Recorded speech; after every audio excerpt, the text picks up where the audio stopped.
Hello and welcome back to Staring into the Abyss, a harrowing look into the darker corners of gaming. This is Masters of the World Geopolitical Simulator 3, which is pretty much what it says on the tin really, a geopolitical simulator. It's a kind of game that can be really enjoyable, but for some reason there's just been, as far as I know, this complete drop off in any interest in developing something along the lines of what this tried to do. Why is it in the Abyss? It's certainly one of the better examples of a geopolitical simulator in terms of depth, but it's also comically bad in a lot of ways, and that's not just surrounding the price tag.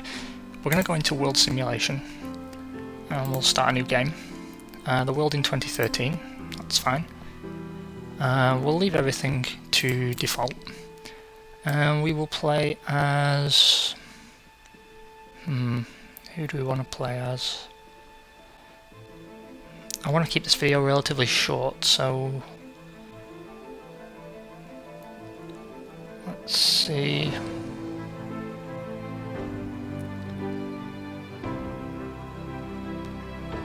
let's play...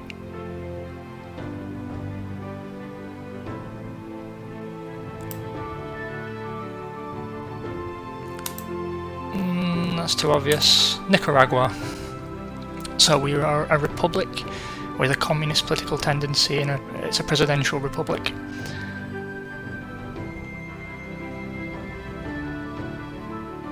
Actually,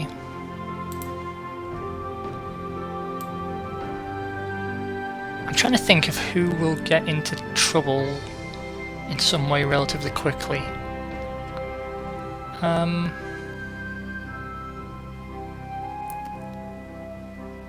Tell you what, let's play as Jordan. That's in a relatively lively part of the world.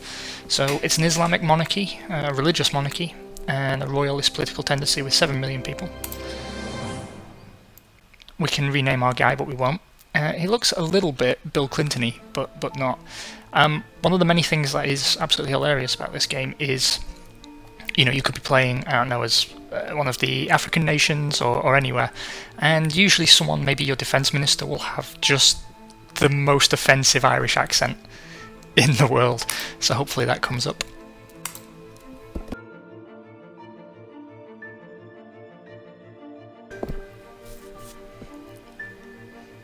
And you get these quotes during the loading screen. So what does it offer in terms of depth? Well, some things that I like. Let's start with what I like. First of all, you can let the AI... no, let's watch this video. After giving televised holiday wishes that will not soon be forgotten, the head of state spent Christmas Eve in private with his family. But early this morning, he left in a helicopter to pay a surprise visit to a hospital before meeting duty soldiers in a barracks. The day in... Yeah, it was a busy day. It was a busy day. So, here's the world map. First of all, colour coding, pretty obvious. Nations that are coloured red have some kind of problem with us. The greener a country is, the more likely they are to ally with us if they haven't already. So you can sort of see where we are and aren't popular. You can play as, I believe, any country that exists at the moment. I don't think any are missed, but I haven't thoroughly been through it. So, where are we? We're down here. First of all, graphics are nothing to write home about. Let's pause the game. That's us, obviously. This is our current popularity. So, first of all... I must confess to you that the current level of our budget deficit is not at all reassuring. It weakens... Yeah, okay, we've got a budget deficit. Piss off. Who are you? My informants report that the temperature in the streets regarding opinion of you is neither hot nor cold, neither hostile nor openly favourable. People seem... Okay. Your country's elevated financial solvency risk requires us to warn financial players about investment risks. Okay, so no one's going to invest in us, but not really a huge problem immediately. And we have an unemployment problem. Okay, that's all fine. So let's try and get this video back on track because a lot's happened early on. What do I like? The diplomacy system is fairly in-depth. The trade system's generally quite good. So what do I mean by a strong diplomacy system? Stuff like, shared projects and development. You can set up all kinds of different international organizations with membership rules and requirements. You can enter shared currency zones, so the euro obviously already exists, but if you wanted to create an equivalent in Africa, if you can convince people to join, it is possible, but then there's economic risks and rewards to doing so. Everything's got its drawbacks. I like that the AI can take over a lot of stuff for you. I haven't fought many wars in this while researching for the video, but in one case I was playing as I think I was playing as the UK, maybe Ireland, and I got involved into some kind of conflict in the Caribbean. I'm not entirely sure where it was. It was somewhere quite small, and because our troops happened to make the deciding contribution, we got to decide what happened after the government was toppled. So you can put a puppet on there, you can annex it, you can hold democratic elections. That's an attention to detail that games like this really, really do require, I think. People who play these kind of games, at least in my opinion, what you want is the nerdiest, geekiest level of detail possible. You want all these complicated diplomatic options. You want to be able to shape the geopolitical landscape. That's the whole point of a geopolitical simulator. What don't I like? I haven't found any possibility to have breakaway regions, like Germany is a federal republic, and you see here that you can select the separate regions, much like how America operates. These one stage or another will have been either independent or semi-independent, going back to the feudal era, and they eventually coalesced into what we now know as Germany. For example, Wales is a region. It has a first minister. You can't play as this first minister, but president of the region of Wales, and that's all good. But Wales can't break away. I can't find any way to make Wales independent. I can't find a way to earn that. Also, Cornwall has grown a little bit and has been relabeled Southwest. Not particularly cool, especially when the Isle of Man is. Well, you can see the flag there. I can't click on it at the moment. That would be good. Something else that's excellent is the way that you can interact with other entities aside from the nation state. So, if we were to look inside Syria, we have a problem with Syria for some reason.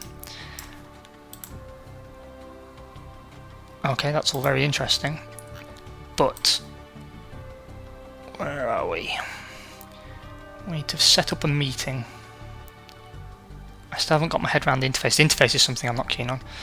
So here we go. I think it'll be under syndicates. Oh no, this is internal.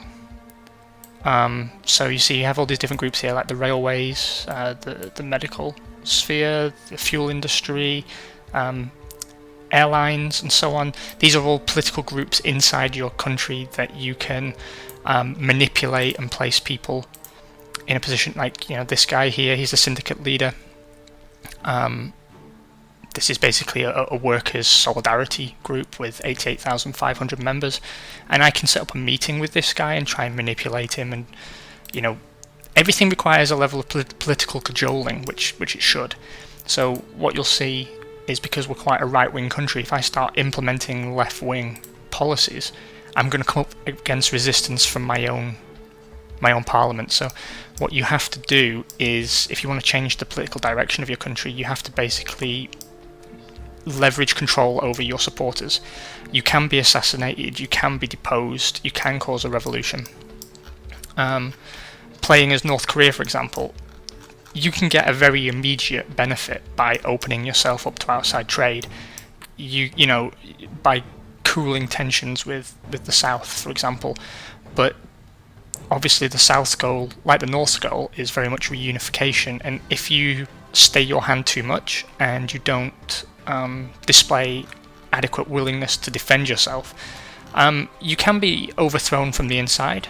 What I found that did bother me was I was able to get a 100% approval rating among the people by restoring a lot of their basic freedoms, but my own ruling class, the generals that had been put in place to run the country, they didn't like their grip on power being eroded, and so they took me out and shot me, and none of the 100% of the population who supported me were able to intervene or do anything, which seems a little bit odd, but also kind of makes sense. I hadn't sufficiently softened the ground to make the changes that I had. Something else that happens, for example, there's the Fukushima incident. New ones will pop up and you can contribute aid and all kinds of other things. Something else I like is the military units system. So you can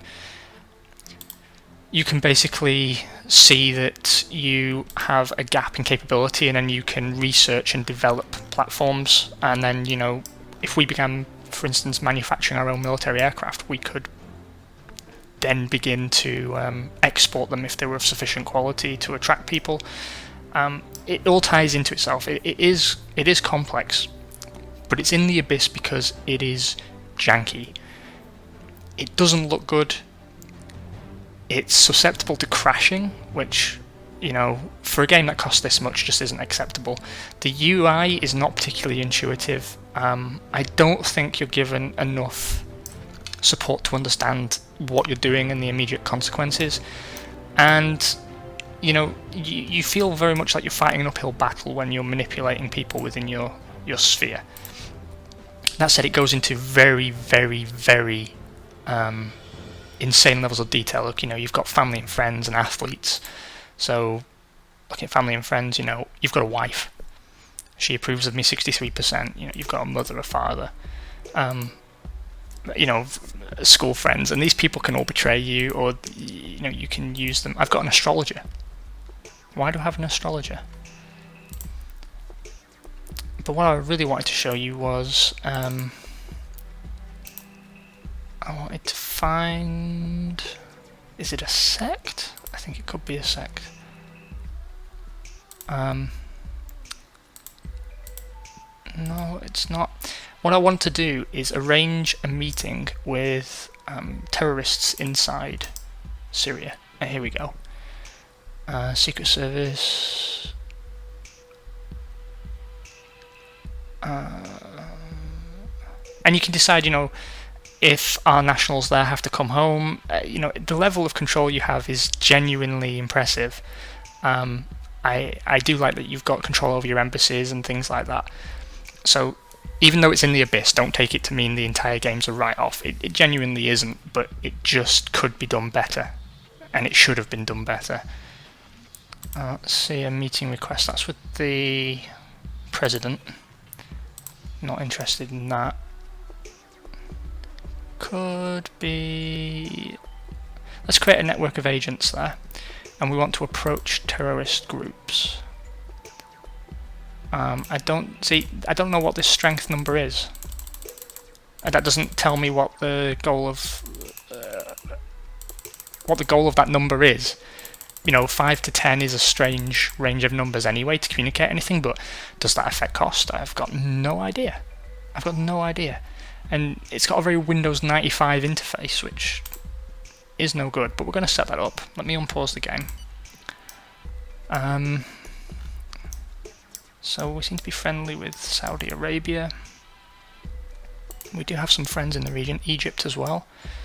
And then the Palestinian territories, which are not independent.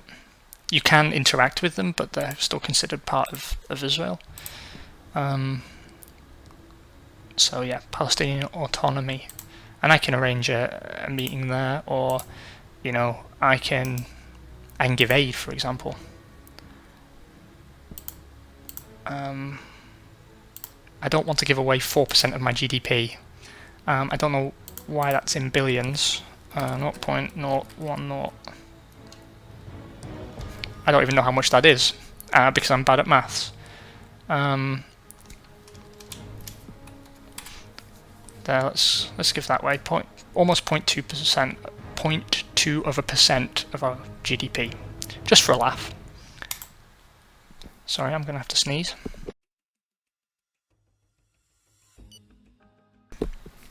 Okay. Your country's elevated financial solvency risk. Yeah, we've got financial solvency problems, and this guy's telling us to get more commandos. Not really in a position to do that right now. There's been disaster in Australia as well. Bushfires. Not going to help because there's nothing in it for us. If we were a bigger power, then you want to sort of maintain your control over certain things. Something that is very important is control of the oceans, because that controls a lot of trade. Private aircraft, private shipping, these are all things that are displayed. There are none here right now, and we don't actually have much of a coastline, but we do have a naval base there. And you can build stuff like high-speed rail to boost your economy, and the rail will be displayed. Actually though, I can't see the city. Why is the city model not loaded? There should be models of air bases and other things.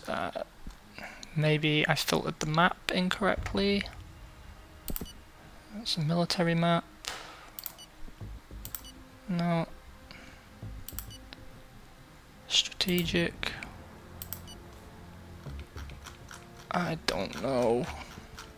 But you see, this is just the jank I'm talking about, so we've lost some public support because of our financial situation. So what can we do to solve that? Well, first of all, you can give basic orders to different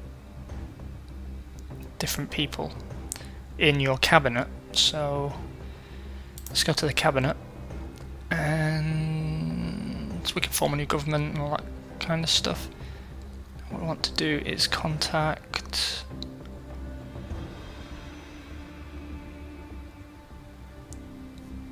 the economy minister, and we want to arrange a meeting with him.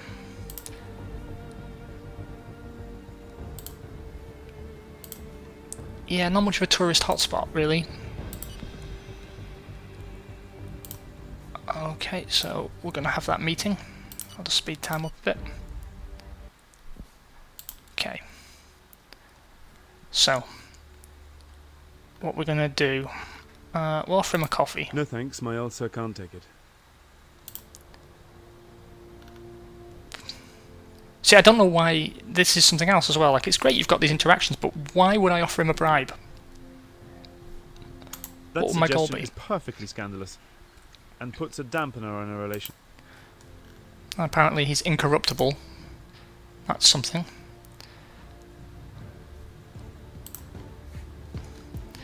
Refugees are also simulated. Sorry, I'm talking very tangentially here, but that's kind of the nature of the game. Let's do a trade deal. Show you how that works. So you create a new contract, and you can give it a particular name if you want, between Jordan and Palestine, and we want to make a purchase from them, and this is the stuff that they have available. We will buy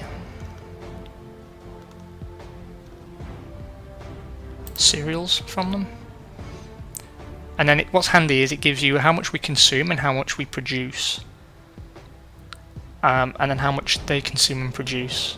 It's probably not a great thing for them to be selling, but they maybe need the money, so I'm going to pay them a little bit more. So we're going to 8.8 million euros for 52,839 tons a year over 5 years. Let's send that. They'll probably turn it down because I didn't put the cost up enough. Economic problems. The oldest person in the country thinks I'm a twat. Well, just you and the rest of the internet, love. Yep, the agreement has now been signed. And we can break that at any point, I believe. What other options are there? So of course there's the UN. and you can manipulate the UN in the same way that, you know, someone like, I don't know, Tony Blair has done in the past, where you can provide proof that a nation is a threat to international security. The International Monetary Fund and the World Bank are also here, as well as the EU and all these other places. You can ask to join the Security Council, publicly support the organisation, or publicly support the UN.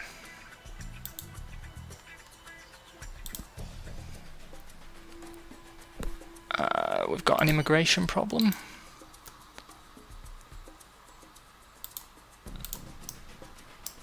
So what we will do, if that is a problem, Home Affairs, we're not going to install martial law, but what we will do, if I can find it, is it under population? No, immigration. We will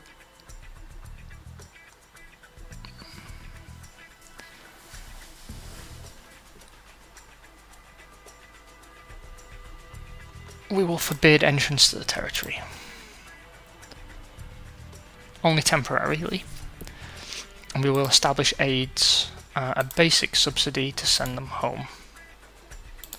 And we can bundle that as part of a reform, so you can get laws invoked that maybe there is opposition to inside your cabinet by hiding it in amongst other laws that they're more in favour of. We'll also establish an integration policy, which is moderated and balanced. And the Senate or whoever will vote on that. You have just signed your first contract. A note from my... Yeah. We could greatly improve our healthcare system if we had a larger budget. I ask you to consider this issue. So Salem The Aman health of our obviously people comes should be one from of the our comedy top village priorities. somewhere in the depths of Ireland.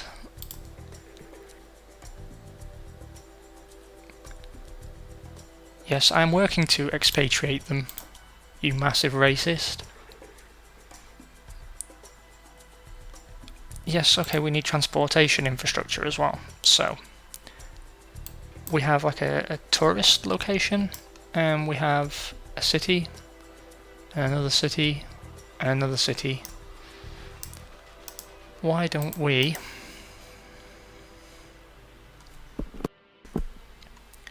build ourselves a high-speed railway from here to here. 691 million, that's not too bad.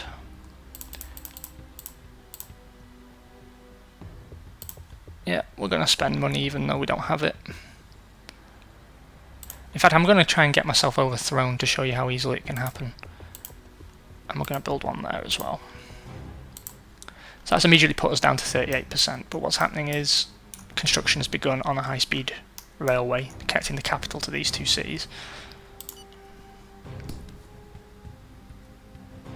Yeah, work has begun. Excellent. And see, now we're having human rights, waste of public funds, all that kind of jazz. Lots of people getting upset, people wanting me to move them from the cabinet into a different role. The oldest person in the country is telling me off. Obviously I'm purposely messing this up because I'm trying to keep the video a watchable length, but you kind of see the problems that can develop through missteps and things. I can see basically the reasons why people are unhappy. So let's try and do something to address some of them. So, police, legislation. What we're going to do is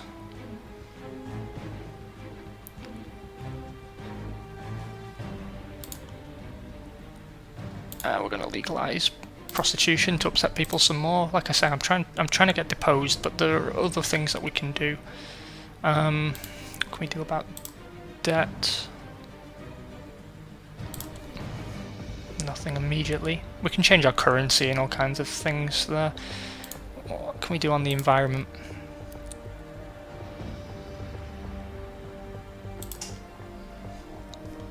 Okay, we've ratified the Kyoto Protocol. We're going to not subsidise clean energy. What can we do in the service industry? Well, we can subsidise certain industries. But again, it's very difficult to decide if that's something worth doing. You can also state regulate different industries. So if you want to play full-on communist, you can. Let's see what policies we can come up with for healthcare. So this is how much we spend basically on reimbursing visits to the doctor and stuff like that. We can build hospitals and social centres and all kinds of things. What we will do is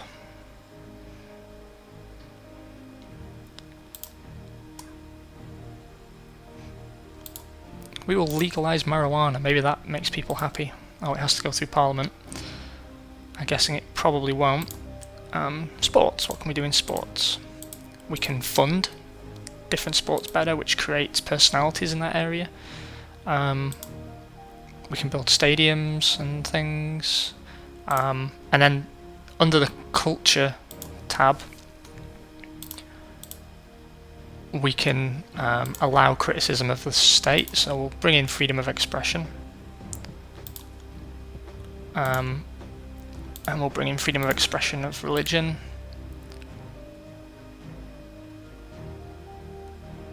And we will censor promotion of violence for minors.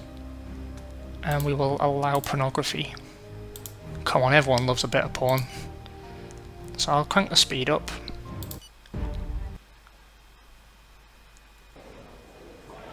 Hello! Right, there are a lot of people here. I'm at the headquarters of the Political Bureau where there's an extraordinary session going on.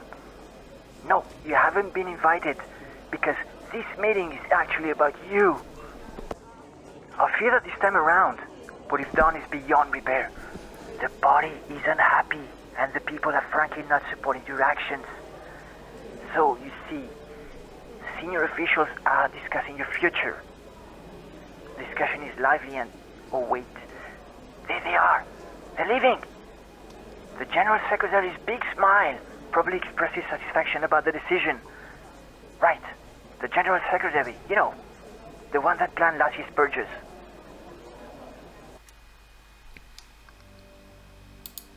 Our infiltrated agent is on site. His first report confirms that his cell is operational and has carried out some preliminary tests. Okay, so people are happy about women's rights and human rights and all that kind of stuff, but the security situation is worsening, and that phone call basically implies apparently we forced someone to retire. That wasn't something I did. Oh no, it was me that was forced to retire. So you see, that what I did there was demonstrate exactly what you don't do. And that is push through with these radical reforms, you know, legalising prostitution and stuff in a conservative Islamic state, without first putting the right people in place to support you. That's something that's got to be applauded, but overall, this is in the abyss, and it's in the abyss because I cannot recommend that you buy it. Maybe some stuff in this video has sort of piqued your interest. I would still advise you to stay away.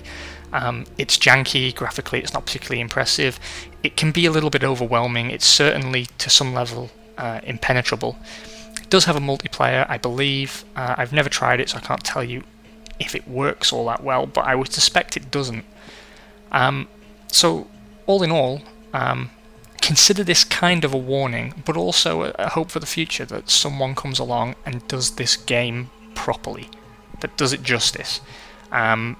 Maybe you have the skills to do so, and if you do, you've got my support. Go ahead, do it, please. I think there's a gap in the market for a game that does this, but does it a lot better. And on that note, thank you very, very much for joining as always. I'm pathetically grateful. Have a great weekend. Bye-bye.